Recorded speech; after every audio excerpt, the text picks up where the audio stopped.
These are the Sunday recommendations for my free email list for May the 15th, 2022. This week's blog post is part 1 of the Ventfort Mansion.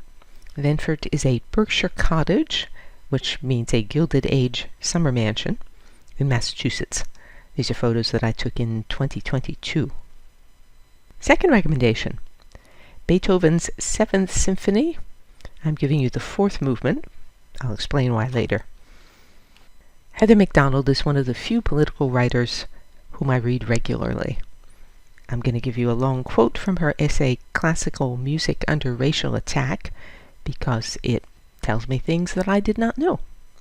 Quote, "Today's warriors against classicism would presumably accuse José Antonio Abreu, a Venezuelan socialist economist, of being an unwitting tool of white patriarchal power, in the words of BBC Magazine. Abreu founded El Sistema, a program of free classical music training for barrio children in Caracas, in the belief that playing Bach, Schubert, and Brahms would help deliver them from poverty and crime into a higher and better world.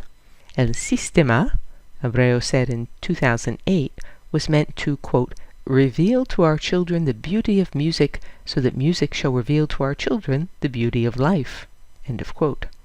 Philip Ewell can sneer at Beethoven as, at best, above average. The BBC Magazine can snark that the formula for classical greatness only appears to be wild hair plus cantankerousness plus 32 sonatas, but is in fact a manufactured quality bestowed by classical music industries in order to sell scores of greatness to as many people as possible.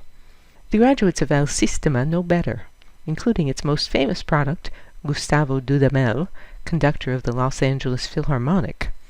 Dudamel said of Beethoven during a live HD concert broadcast in 2011, quote, "He is not just the reference point of classical music, he is the master of us all." End of quote.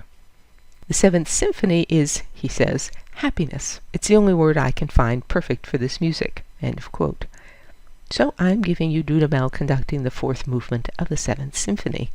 Third recommendation, John Masefield, Sea Fever, 1916.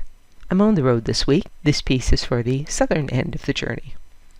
"I must go down to the seas again, to the lonely sea and the sky, and all I ask is a tall ship and a star to steer her by, and the wheels kick, and the wind's song, and the white sails shaking, and a grey mist on the sea's face, and a grey dawn breaking. I must go down to the seas again, for the call of the running tide is a wild call and a clear call that may not be denied, and all I ask is a windy day with the white clouds flying, and the flung spray and the blown spume and the seagulls crying.